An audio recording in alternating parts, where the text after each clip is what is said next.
अस्सलाम वालेकुम, नमस्कार, सत श्री अकाल दोस्तों। आप सभी का स्वागत है मेरे YouTube चैनल पर।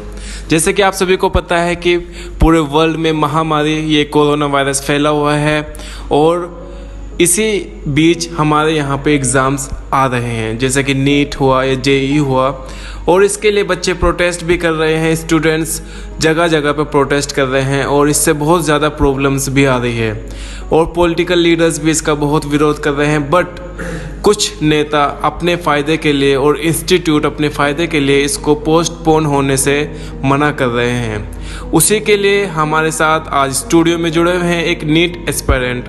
उनसे पूछते हैं कि क्या क्या प्रॉब्लम्स आ सकते हैं और अगर उन्होंने ये एग्ज़ाम दिया तो उनके साथ क्या क्या प्रॉब्लम फेस होती है। हमारे साथ है मिस्टर दानिश जो कि एक नीट एस्पायरेंट है।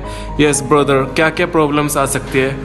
सर देखिए, जैसे कि आपने बहुत सही फरमाया कि बहुत ज़्यादा दिक्कत हो रही है। देखिए, हम एग्ज़ाम से नहीं डरते। एग्ज़ाम अगर इन्हें लेना था तो इन्हें मई में ही लेना चाहिए था, क्योंकि मई में बिल्कुल भी मतलब इतने केस नहीं थे।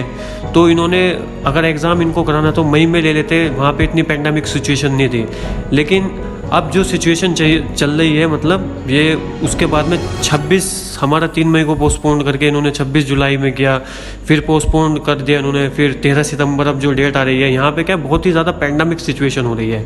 और इससे मेनली जो हमें घबराहट हो रही है कि हमारे माँ बाप जो हैं उन्हें ना हो जाए, क्योंकि हमारी इम्यूनिटी फिर भी अच्छी है, लेकिन जो हमारे पेरेंट्स हैं वो, क्योंकि अलग अलग स्टेट से स्टूडेंट आते हैं एग्ज़ाम देने के लिए, और आजकल ऐसा भी हो रहा है कि इसमें क्या सिम्टम्स कुछ दिनों के बाद दिखाई दे रहे हैं, एकदम सिम्टम्स नहीं आ रहे हैं इसके कोरोना के।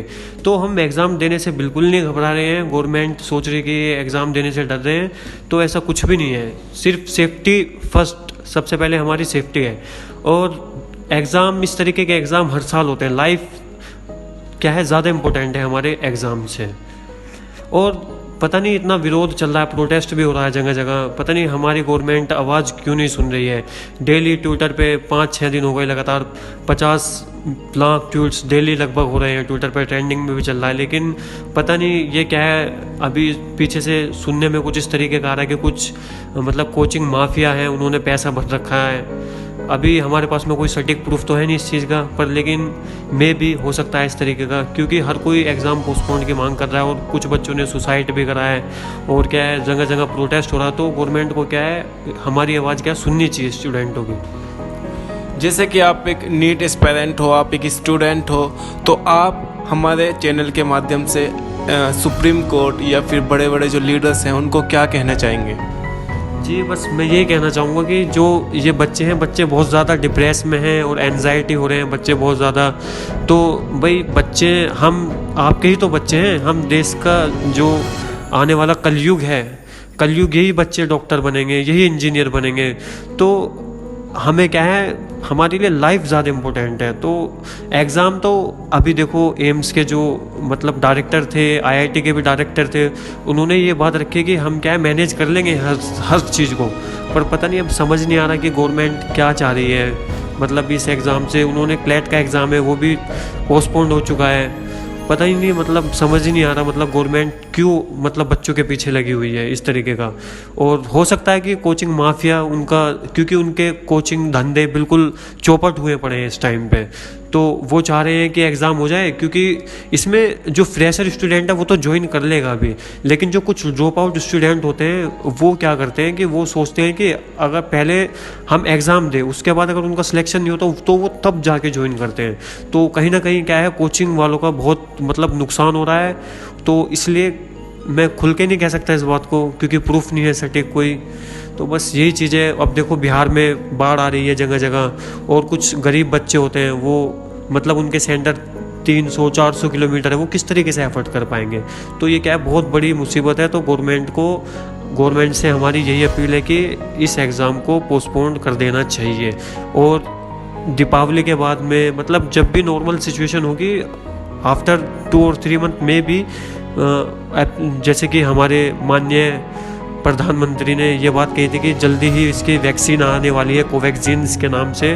तो हम आशा करते हैं कि कुछ टाइम के बाद में इसकी वैक्सीन आ जाएगी और फिर क्या है, हम इजीली एग्ज़ाम दे पाएंगे। गवर्नमेंट से हमारी सिर्फ यही अपील है कि एग्ज़ाम को डिले करें, ना कि इस एग्ज़ाम को क्या करें कि अगले साल मतलब कि कोलैप्स कराए उसके साथ में। सिर्फ हम डिले की मांग कर रहे हैं 1 से 2 महीने की।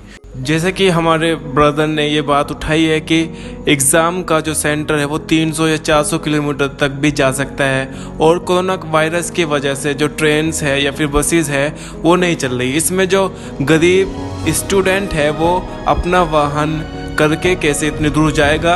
और सोचने वाली बात यह है कि जब ट्रेन नहीं चल रही, बसेस नहीं चल रही, तो वो एफोर्ड कैसे करेगा। एक दिन पहले भी उसको जाना पड़ेगा, वहाँ पे होटल का खर्चा होगा, और जो वो कार करके जाएगा उसका खर्चा होगा, आने में भी जाने में भी, तो वो ये कैसे एफोर्ड कर पाएगा।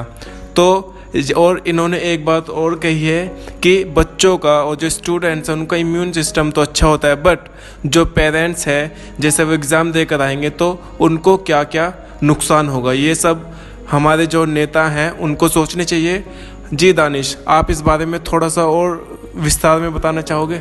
जी सर, मैं इसके बारे में आपको ये बताना चाहूँगा कि अभी गवर्नमेंट एसओपी के बारे में कह रही है कि एसओपी फॉलो को करेंगे, बच्चे ये करेंगे। अभी जब स्टेट लेवल के एग्ज़ाम में एसओपी फॉलो नहीं हो पा रहा है, तो आप ये बताइए कि ये तो एक नेशनल लेवल का एग्ज़ाम है जिसमें क्या है 25 लाख स्टूडेंट, 10 लाख कम से कम नीट के, फिर उनके पेरेंट्स भी आते हैं उनके साथ में, फिर 15 से 16 लाख स्टूडेंट्स नीट के आएंगे। तो उसमें क्या है, मतलब अपने पेरेंट्स के साथ में तो क्राउडिंग बहुत ज़्यादा हो जाएगी। जब 1-1, 2-2 लाख वाले एग्ज़ाम में एसओपी को फॉलो नहीं कर रहा है कोई, तो इस एग्ज़ाम में कैसे कर सकता है। सोचने वाली बात तो ये है। और दूसरी बात, सबसे दिक्कत वाली चीज़ ये है कि अभी वो बोल रहे हैं कि मास्क लगा लेना। अब जो ठीक है, आप बोल रहे हो मास्क लगा लेना, लेकिन अगर हम चश्मा लगाते हैं तो चश्मा लगाने के बाद में हम मास्क लगाएंगे, फिर चश्मे पे फोग आएगा तो हमें बहुत कंसंट्रेशन करने में दिक्कत होगी, तो बहुत ही ज़्यादा मतलब प्रॉब्लम होगी। हम 3 घंटे मास्क लगा के नहीं बैठ सकते, ये बहुत ही ज़्यादा दिक्कत वाली बात है। अभी मिनिस्टर ऑफ एचआरडी की मतलब मीटिंग थी तो वो 15 मिनट मास्क नहीं लगा पाए थे, उन्होंने नीचे कर लिया। तो अब सोचने वाली बात यह है कि हम 3 घंटे मास्क किस तरीके से लगा सकते हैं। और एसओपी इतना इजीली जब छोटे एग्ज़ाम में नहीं हो पाया तो बड़े एग्ज़ाम में किस तरीके से एसओपी फॉलो हो पाएगा। तो इससे क्या है, देश की कंडीशन जो है बहुत ज़्यादा मतलब बिगड़ सकती है, बहुत ज़्यादा पैंडेमिक हो सकता है। तो गवर्नमेंट को समझना चाहिए इस चीज़ को और इस एग्ज़ाम को डिले करना चाहिए। हम प्रधानमंत्री जी से और जो हमारे हेल्थ मिनिस्टर है उनसे यही उम्मीद लगाए हुए हैं कि वो इस एग्ज़ाम को पोस्टपोन करें। और अभी कुछ और बात कहेंगे मिस्टर दानिश?